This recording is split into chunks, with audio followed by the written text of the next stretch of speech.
It was a very good year. Very good year, huh? Well, not exactly.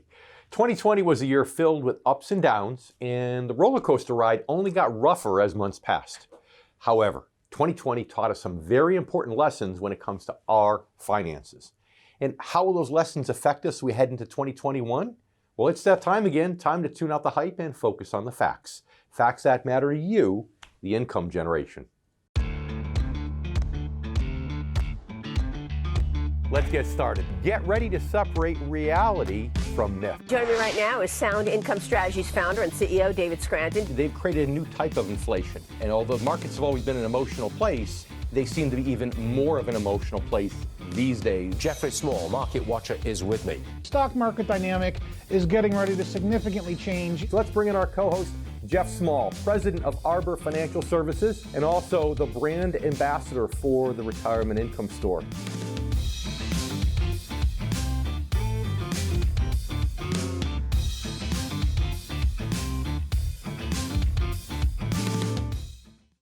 Even though the year is not quite over, many pundits and publications have already proclaimed 2020 the worst year ever. Now, whether you agree or not, there's really no denying it's been one of the most challenging years in modern history. And many of the challenges that emerged will continue into the new year. From a deadly pandemic that has battered our economy and infringed on our freedoms, to civil unrest, political turmoil, and natural disasters. It seems like the bright spots in this very dark year have been few and far between. However, they haven't been completely absent, as we'll see while looking back on 2020. We'll talk about how millions of Americans have risen to unprecedented challenges, how certain sectors of the economy have actually grown and been strengthened by the pandemic, and how the financial markets have shown a level of resiliency that could bode well for investors in the future. Joining me and my co-host Jeff Small will be Gregory Daco, U.S. Chief Economist at Oxford Economics. We'll also be talking to David Wright, owner of Wright Financial Group, a retirement income store located in Toledo, Ohio. But before we get to our first guest, let's take a look back at 2020's frightening first quarter. This is when the bad times began with breathtaking speed. In late January of 2020, all three major stock market indices were sitting near record highs, with the Dow Jones Industrial Average close to cracking 30,000 for the first time ever. And that upward trend would continue until mid-February or so, although that isn't to say the economy wasn't already facing its share of challenges at that time. Worries were starting to increase about the Trump administration's ongoing trade war with China. Manufacturing was beginning to struggle, and many economic projections for the year, including the Federal Reserve's, were mediocre at best. By about Valentine's Day, however, all those concerns would seem quaint compared to growing fears about a novel coronavirus emerging from China and sweeping across Europe. As governments began shutting down their economies and issuing these stay-at-home orders, panic hit the financial markets. Beginning the last week of February, global equity markets were thrown into a disarray at a dizzying speed. The S&P 500 dropped almost 34% in just 23 days. And the stock market's volatility index spiked to a historic high of 82 on March 16th. That was just 5 days after the World Health Organization declared the COVID-19 outbreak was indeed a pandemic, and at which time governors across the United States also began shutting down large sections of their own economies. At the same time, bond liquidity abruptly dried up, and the yield on the 10-year Treasury rate dropped from 1.62 in mid-February to a little bit over 0.5% by early March. Now, if you were an income-based investor, you saw the value of your bonds and bond-like instruments, assuming you were in corporate issues, drop much like stock market investors saw their portfolios shrink.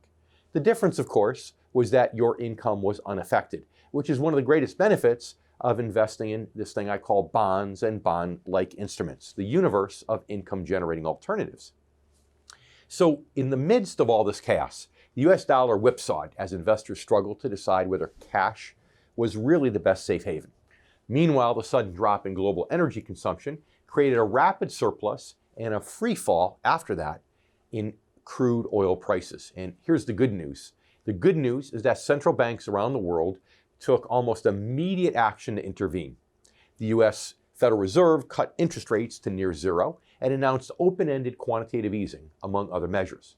At the same time, Congress also moved quickly to approve the $2.2 trillion coronavirus aid, relief, and economic security, or what we call the CARES Act, the largest such relief package in U.S. history. And this was signed into law by President Trump on March 27th in anticipation of the massive layoffs and the massive revenue losses sure to result from the coming 2 months of widespread economic lockdowns all across the country. And we'll be talking more about that coming up in just a bit. Right now, it's time to welcome back my good friend and co-host, Jeff Small, president of Arbor Financial, a retirement income store located in Melbourne, Florida. Jeff's also the Amazon best-selling author of the book, Turning Financial Planning Right Side Up.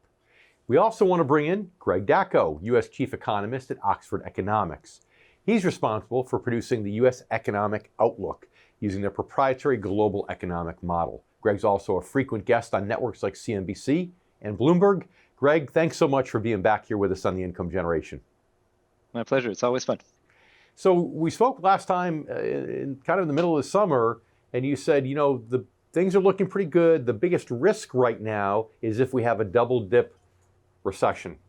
Do you think we're out of the woods with that now?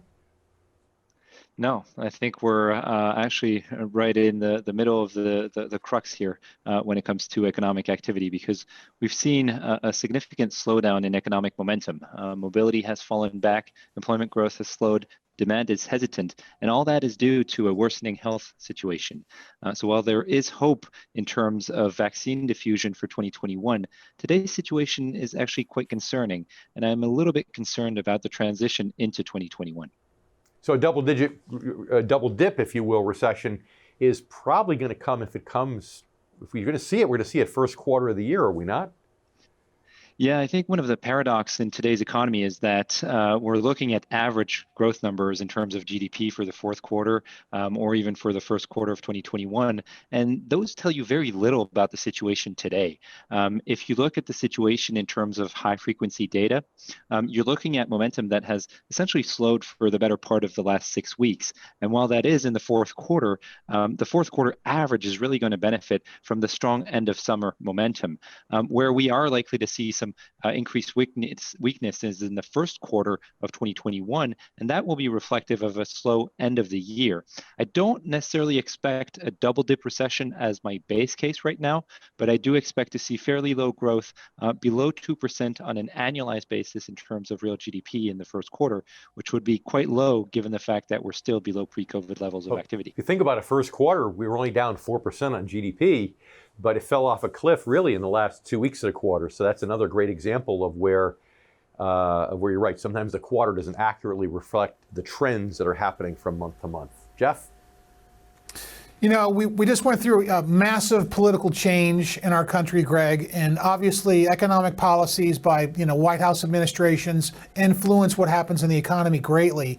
And we've got this huge Georgia runoff coming up here. And if there's a blue wave, it looks like Biden could get what he wants. And that tax increase of $4 trillion over the next 10 years means it's an average about $400 billion a year.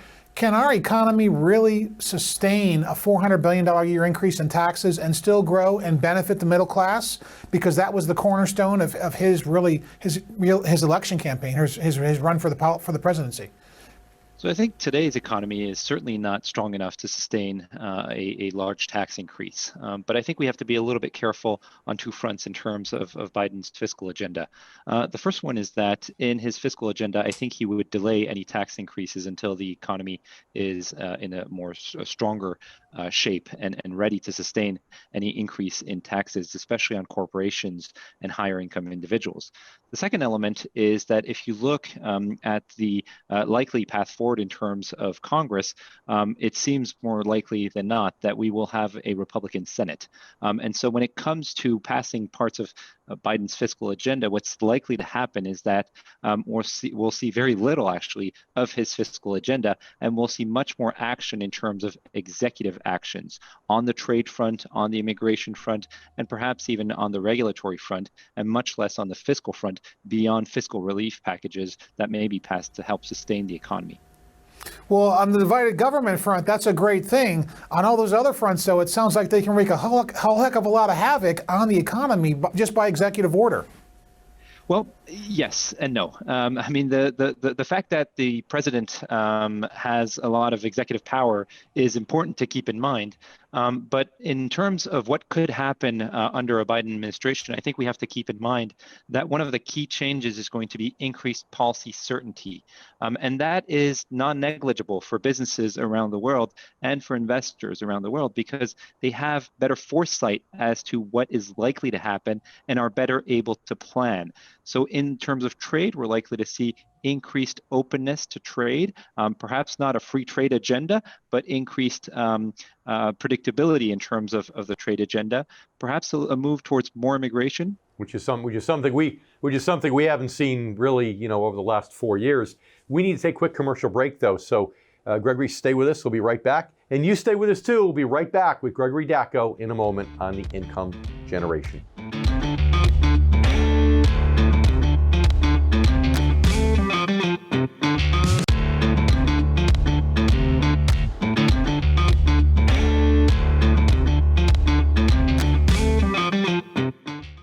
In terms of economic impact, April, May, and June, basically the entire second quarter, were the most damaging months of the pandemic. By early summer, the U.S. unemployment picture was the worst we had seen since the Great Depression. The ranks of jobless Americans jumped from 6.2 million in February to over 20 million by May, taking the unemployment rate from an official 3.8% to 13%. And unfortunately, things got worse from there. By June 20th, nearly 33 million Americans were getting unemployment benefits, which is about 5 times the number who received them at the peak of the Great Recession. And officially, the unemployment rate was said to have peaked at over 15%. However, many economists pointed out the real rate was probably closer to 20%, very near the 24% that we hit during the Great Depression. Now, in the midst of all of this, businesses and industries that rely on customers were hit the hardest. While grocery stores stayed open by necessity, many other businesses, deemed non-essential, were focused to close completely for most of the second quarter. And these, of course, included things like bars, restaurants, salons, barbershops, gyms, spas, museums, and beyond. These industries were all devastated, as much of the world basically shut down for close to 3 months in hopes of slowing the spread of the virus. Now, while there was some data to indicate that the effort was working, cases did continue to spread, and many health officials cautioned against reopening too quickly. On May 27th, the U.S. reached a grim milestone with 100,000 deaths attributed to COVID-19. It also led the world in worse case numbers. Nonetheless, by early summer, pretty much every state had lifted their toughest restrictions and were beginning to allow non-essential businesses to reopen. Though many governors did so while ordering strict rules for face masks and social distancing, others did not issue those orders. And the lack of unity would begin to undermine efforts to control the virus and cause problems that linger to this day.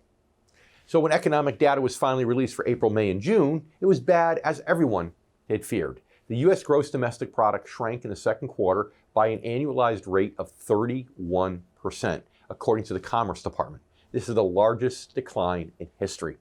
And it followed a GDP contraction of almost 5% in the first quarter, which reflected the first phase of the lockdown that began in mid-March. The surprisingly good news in all of this concerns the financial markets.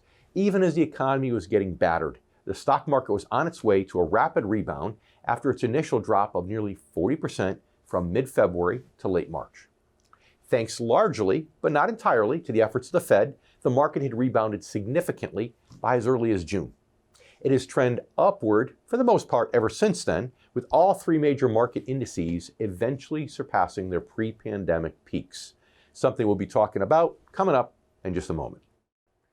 Now it's time to bring back my good friend and co-host Jeff Small, as well as a good friend of the income generation, Greg Daco, U.S. Chief Economist at Oxford Economics. So sorry there, Greg, I had to cut you off the kneecaps for one of those commercial breaks. But listen, I know you're saying that you think that having freer trade will be very helpful maybe over the next few years.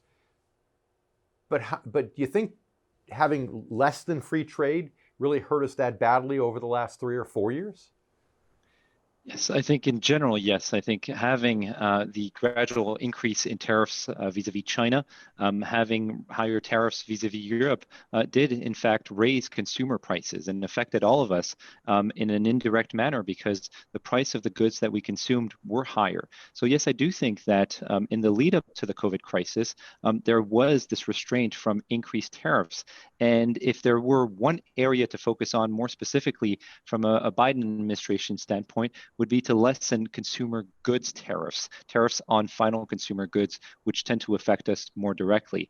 It's too late for that to happen before the holiday season this year, but it could happen perhaps later in 2021 before the 2021 holiday season. Well, what's interesting about that, Greg, is that Biden has said that he's not going to get rid of the tariffs. He's not going to pull the tariffs off of the Trump tariffs on the China trade deals they did. And yeah, so, I think we have to be very careful with an assumption that he's a pure free trader. He's not a pure free trader.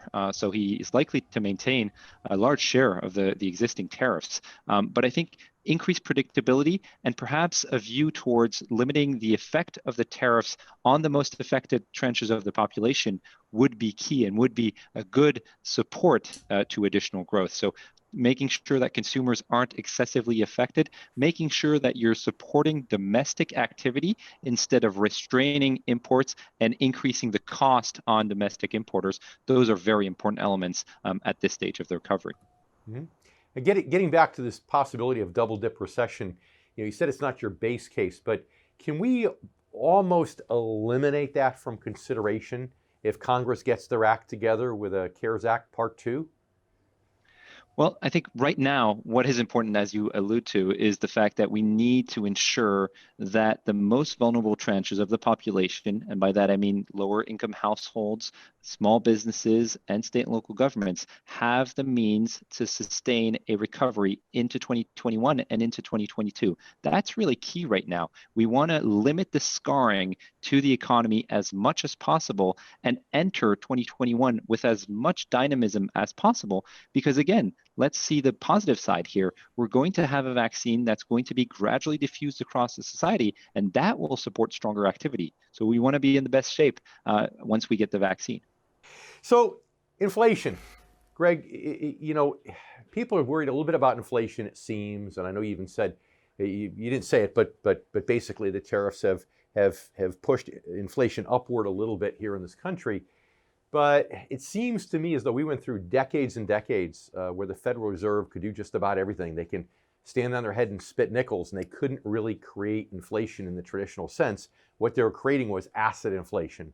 So, moving forward, we don't get a double dip recession. Congress does start to work together, which would be a novel idea, of course, and get CARES Act Part 2. Things come right along. Is it going to be more the same? Do we really have a threat for traditional inflation, or is it going to be more of that same asset inflation by pushing people up the risk curve that we've seen now for the last decade or so? Well, I think when we look at the inflation picture in 2021, we'll have to be very careful about what's driving inflation, because we will see inflation accelerate and accelerate beyond the Fed's 2% target. That's going to be a factor of, first, the base effects, because we're going to start from very low comparison points looking at this last spring. And second, because economic activity is going to accelerate once people feel safer to travel, to go about utilizing services as they did pre-COVID. So we will see inflation higher, but that's likely to be transitory. I think what the Fed will have to do is ensure that it maintains a solid path and solid support in terms of economic activity beyond that initial early 2021 surge in inflation, and guarantee that the economy is on a strong path and in which inflation is actually in line with an underlying path of stronger growth. Mm-hmm. So transitory meaning maybe for now, because the increase in production of goods and services hasn't really kept up with the short-term increase in demand. But as the production and the supply essentially catch up, then inflation after that transitory period should get back to maybe what we've seen over the last decade in terms of a pretty low rate. Is that what you're thinking? That's our fear, that there are going to be pockets of higher inflation. And we've already seen some wild swings month to month in inflation, because people are spending more of certain types of goods that are low in supply. Used cars is a great example where the price has really surged towards the fall of this year. We will see greater demand for services, and that will put upward pressure on the service sector side of the economy. Going into 2021, the back end of 2021 and 2022, the key question is whether we'll see strong enough growth to support a stronger inflation environment, even if the Fed maintains a very dovish bias. And that's going to be the key challenge for the Fed going into 2022 and 2023. I couldn't believe it. I went into a car dealership, and the salesman who had purchased 2 cars from over the last 20 years actually took me to the showroom floor, and they had one new car of a certain model, just one, because production had been slowed down for so long. It was absolutely crazy. So, Greg, thanks so much for being back here with us. We really love having you. And you stay with us. We have much more coming up in just a moment on the income generation. Jeff and I will be right back.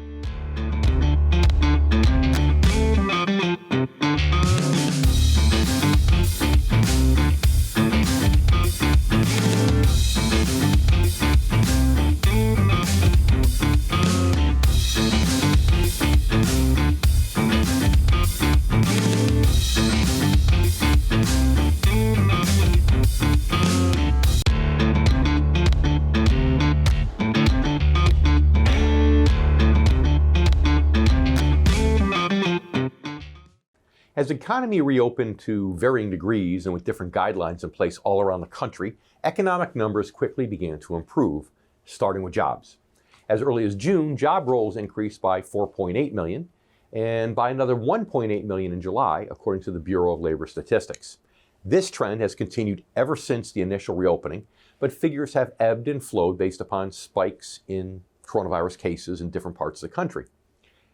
Nevertheless, by August, the unemployment rate had fallen all the way from that near depression level in April back down to an official 8.4%. One big reason for the rapid recovery is that many restaurants and other businesses were able to begin to rehire and to do reasonably well during the summer months by adapting themselves to outdoor settings, as most health analysts actually recommended. Another, though, is that some industries actually began expanding their workforces in response to changes brought on by the pandemic. The demand, for example, for warehouse workers, delivery drivers, and communications technicians spiked dramatically as Americans were forced to do much more of their shopping, working, and even socializing online. And this same shift, which had been underway for years, was sped up by the pandemic. And it also contributed to the stock market's ability to rebound quickly and then grow even further. Technology and telecommunications companies like Apple and Zoom and online shopping services like Amazon and Etsy saw their stock values soar. And this helped fuel a market recovery that may not have been broad, but it was substantial. Now by September, both the NASDAQ, which is very tech heavy, and the S&P 500, which includes Apple, Microsoft, Amazon, Facebook, had surpassed their pre-pandemic peaks. Only recently has the market shown signs of a broader recovery, with traditional value stocks strengthening and the tech boom leveling off. And as a result, the Dow also finally topped its pre-pandemic peak last month and broke 30,000 points for the first time in history. And several factors have been driving investor optimism in these last weeks of this challenging year. One is the general momentum of the economic recovery ever since these reopening efforts had began. In addition to shrinking unemployment numbers, the GDP grew by an historic 33.1% in the third quarter. With millions of Americans now more comfortable with online shopping, the all-important holiday retail season is expected to be strong. In addition, the markets finally received some clarity on the political front with the November 3rd presidential election. Even more importantly, we've got some clarity on the pandemic with the approval of a promising vaccine and the anticipated approval of 2 more right down the pipe. That has been the most welcome news of 2020. Despite the economic and financial market recoveries we've seen since the COVID-19 virus first hit our shores, the pandemic itself has only gotten worse, though, something that we're going to be talking about coming up in just a moment. Now let's welcome back my good friend and co-host, Jeff Small. So Jeff, in that last segment of the show, was there anything that Greg Daco said that surprised you, or was everything kind of sort of what you expected?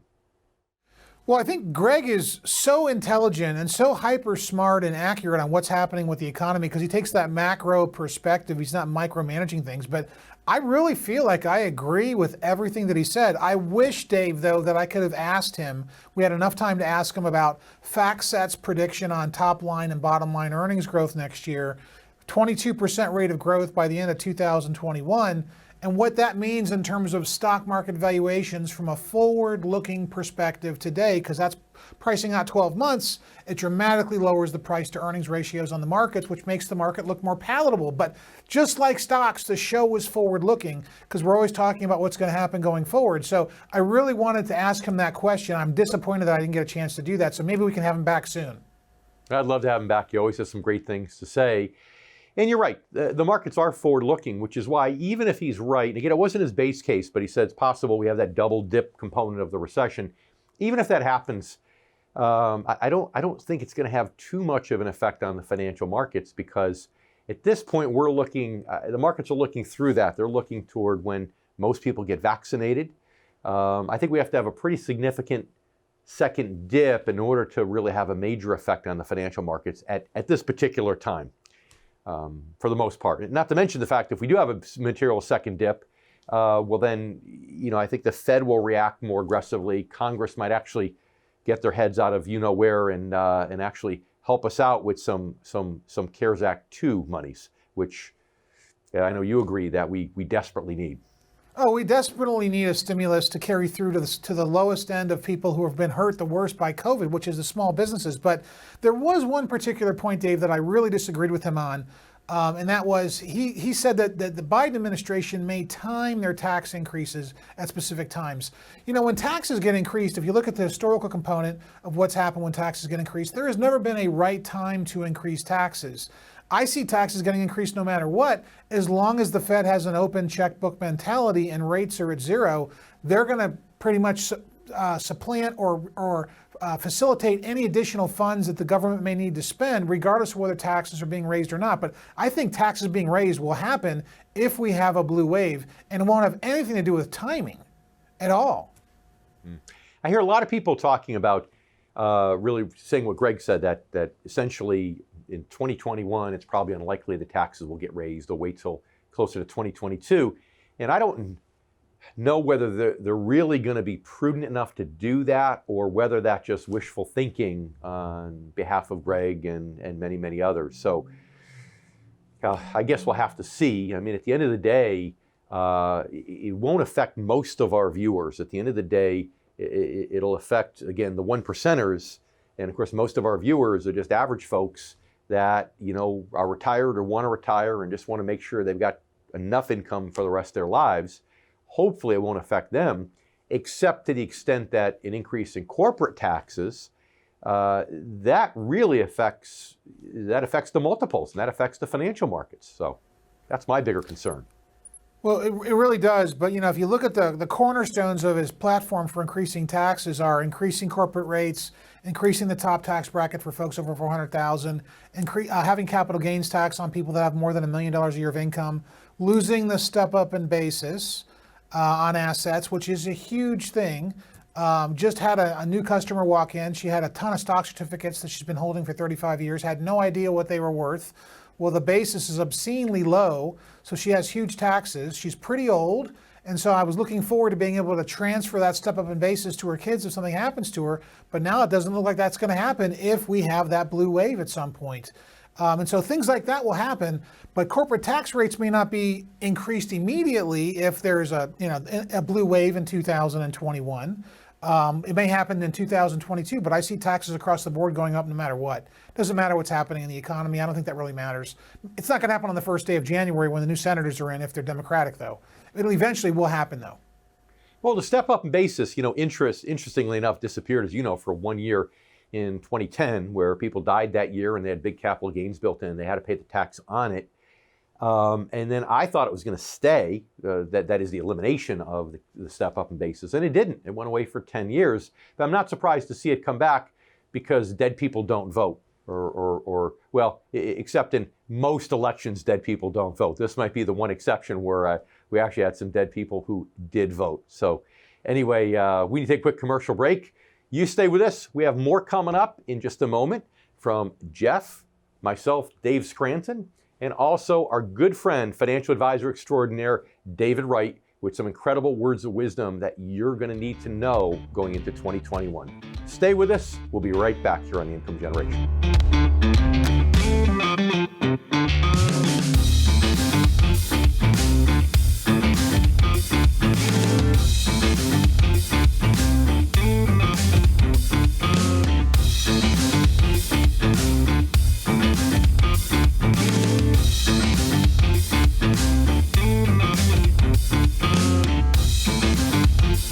I'm David Scranton, founder of the Retirement Income Store.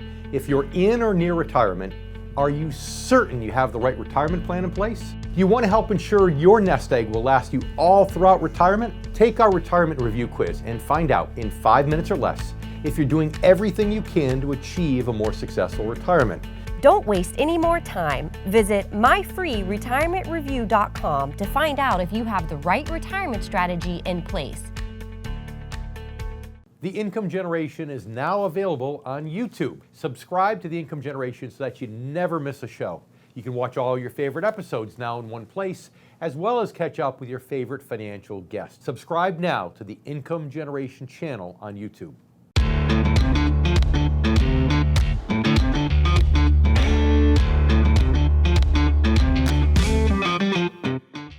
On a recent episode of the show, I noted that in many ways our current situation in this country is well summarized by the Charles Dickens quote. It was the best of times, it was the worst of times. And I've just discussed some reasons for the best of times perspective. After one of the worst financial crises in our nation's history, by many measures, we've rebounded with incredible speed and success.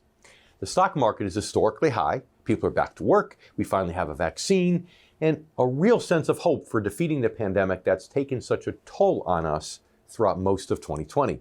But in terms of the pandemic itself, there's really no getting around the fact that these are also the worst of times. In recent weeks, the U.S. has set numerous new daily records for case numbers, hospitalizations, and deaths.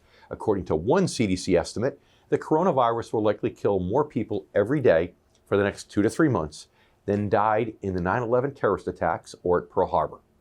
That means daily death rates in excess of 3,000 people, a milestone that we surpassed for the first time as of mid-December.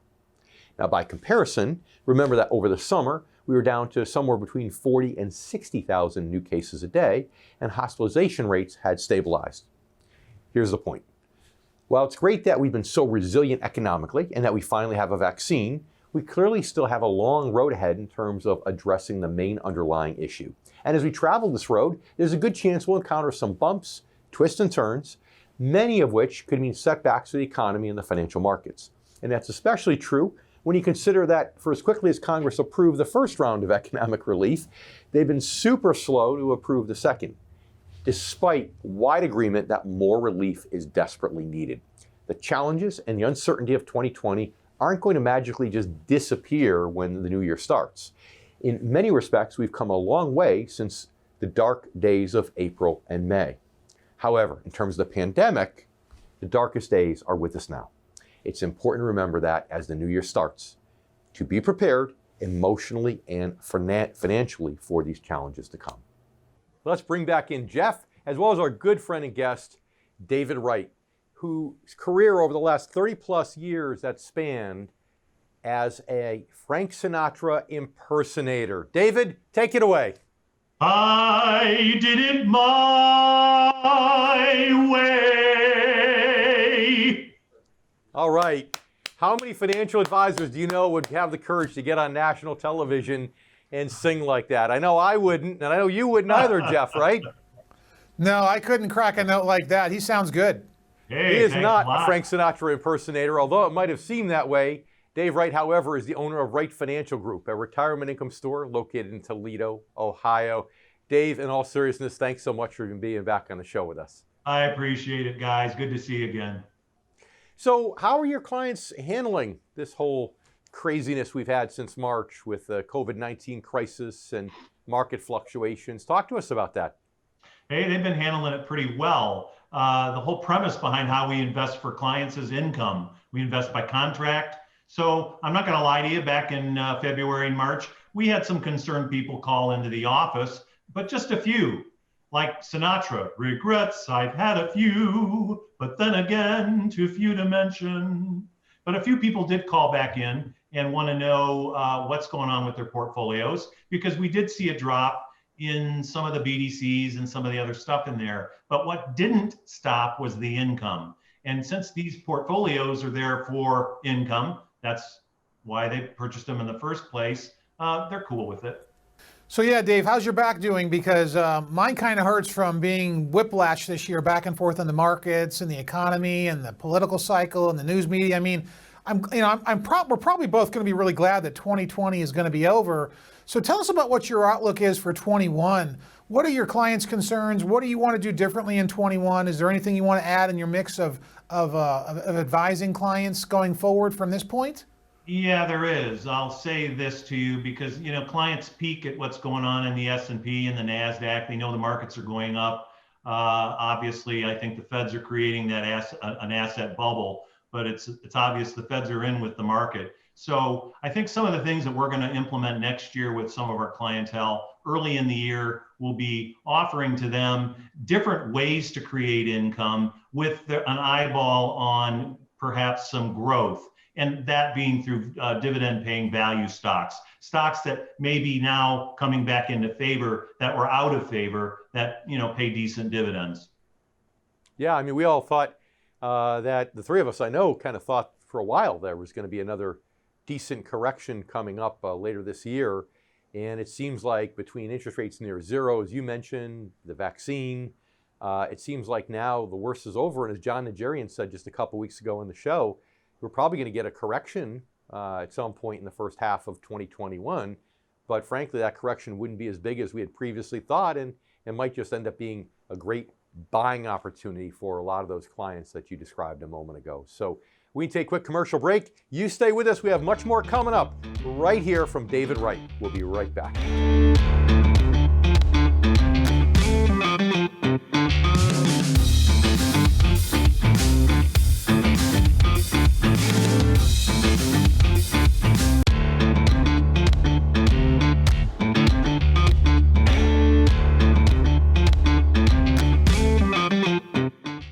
Welcome back to The Income Generation. I'm David Scranton. I'm here with Jeff Small and David Wright, owner of Wright Financial Group, a retirement income store in Toledo, Ohio. So David, all right, you're talking about, in fact, we just had a guest last week, David Stearns, that kind of said the same thing, that he's looking to be going a little bit more growth oriented to take advantage of it. Because you're right, people do look at the S&P 500, they look at the Dow and the record highs being set, but with a primary focus on income and dividends. And I assume that's what you're essentially describing also, correct? It is. I mean, people want to have the guarantee and the assurances that their portfolio has a purpose. That purpose is to provide them a steady income stream, no matter what the markets are doing. Obviously, when you invest for value, you got to be a little bit careful of what's happening in the macro market, but income is of all importance. Yeah. Investing for value in the stock market is, we said on previous shows, is much harder than investing for growth or momentum. It is. Which most people... And that's where you need to have expert advice, people that understand that just picking a cheap stock that pays nice dividends isn't necessarily good value picking. It takes expertise to make sure you're not getting stuck in a value stock trap. And that's what we do, is make sure that doesn't happen. And Jeff, that's why you and I call David Wright before we make any recommendations, right? Well, we really do. Without Dave, we'd be probably broke, Dave. Thanks, guys. Appreciate the plug. No, seriously. No worries there. Jeff, go ahead. I'm sorry. So no worries there, David.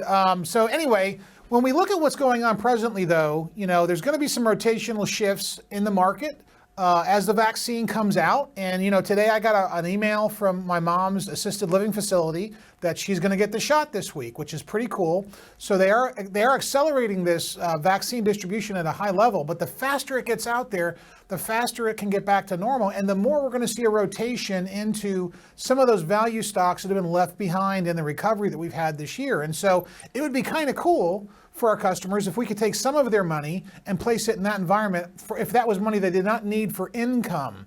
And so there's got to be a balance there, right, between income and growth? Absolutely, Jeff, and I'm glad you brought up that point. There's a lot of clients that I have that have their income set aside with the portfolios we have in place now in corporate bonds, preferreds, et cetera. But that portion of their portfolio that isn't necessarily tied to growth for income can be invested in these other things.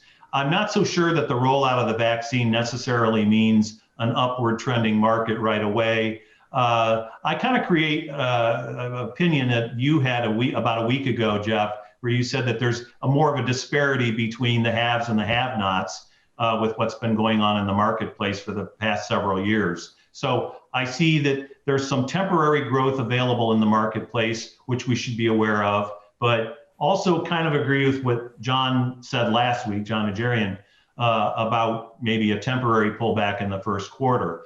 But that's why value selecting is so important, to make sure that you're not making any mistakes and picking a dog when you should be picking something or sticking strictly with income investments. You know, Dave, that emphasizes the point on why income is so important, because if there is volatility in the market, we know that income is level. And that brings peace of mind, stability, and additional growth potential if income prices drop and you reinvest. And so what do you find clients feel when they realize that? What is the experience on their face? What do they look like when they first realize, wow, I never thought about income like that, but it really does more than growth can, correct? It does, Jeff. That's an awesome point. You know what? My orientation before I was a growth guy for many years. Yes, that's right, I was that the balance was always the most important focus. And people still have to be reminded when they come in for reviews, it's not so much the balance as it is the income. When they realize they can reinvest the income that they're not using and purchase it at a cheaper price, buying more units, more income units, and increasing their income, it's like light bulbs go off in their head, and they're absolutely thrilled by it. And they also feel like they've got an in. They understand income even on a more deeper level. Yeah, and that's true, Dave, because if you gave them a choice in retirement about would they rather have their account value grow or would they rather have their income at a higher level, what do you think they're going to say every time they're going to pick what? They're going to pick income over asset level. A balance means nothing if it can't produce income. And you know what? In my meetings today, if I ask clients if they really think that the market's not going to have a major correction of at least 5 to 7 years, sometime in the next 20 years, none of them say, no, it's going to keep going up. Of course, there's going to be a correction somewhere. And now once they find out that any pullback in values actually helps their income grow faster, that's a win-win. So Dave, thanks so much. Absolutely. Great words of wisdom as usual. You stay with us. Thank We have you. more coming up in a moment right here on the Income Generation. We'll be right back.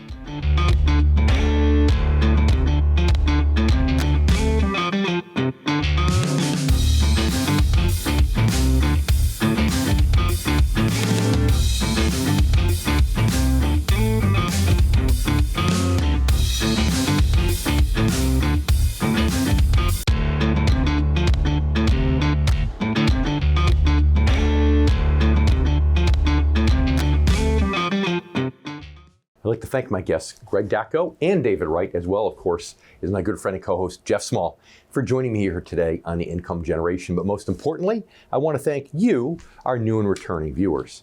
You know, chances are you remember the exact date of the last normal thing you did this year, whether it was dining out with friends in a busy restaurant, going to the movies, or just buying groceries without a big hunk of cloth covering your nose and mouth. It was probably a date in early to mid-March. But it likely seems as if it were about 10 years ago by now. It's been a long, long year. And with apologies to Frank Sinatra, not a very good one. So even as it ends, COVID-19 is worse than ever and is likely to make much of 2021 a challenging year as well. Now, while it's important to understand all that, we also recognize and celebrate the triumphs we've achieved in 2020 and carry that spirit of reliance into the new year. Why? Because we have been resilient. We've adapted our businesses, our education system, our healthcare, shopping habits, and our social and family lives to a new normal and to make it work. This resilience has been reflected in our economy, with new businesses and industries thriving and new job opportunities emerging. Growth and stability also rebounded steadily in the entire second half of the year. With the right spirit, the right attitude, and the right actions, we can keep that trend going through 2021. We can also do so even as the availability of an effective vaccine helps us get back to some of the simple freedoms we probably took for granted at this time a year ago. It won't happen quickly, and it probably won't happen without some setbacks along the way. But now is the time to prepare yourself emotionally and financially for whatever might come. Financially speaking, a good place to start is by working with a financial advisor who specializes in retirement income, an advisor uniquely qualified to help you meet your retirement goals and your income needs regardless of market conditions. As always, stay safe, and thanks for watching. If you're close to or you're in retirement and you're concerned about your money, it's essential you stay informed and up to date. And as you know, right here is where you can do it on the Income Generation. I'm David Scranton, and we'll see you next week.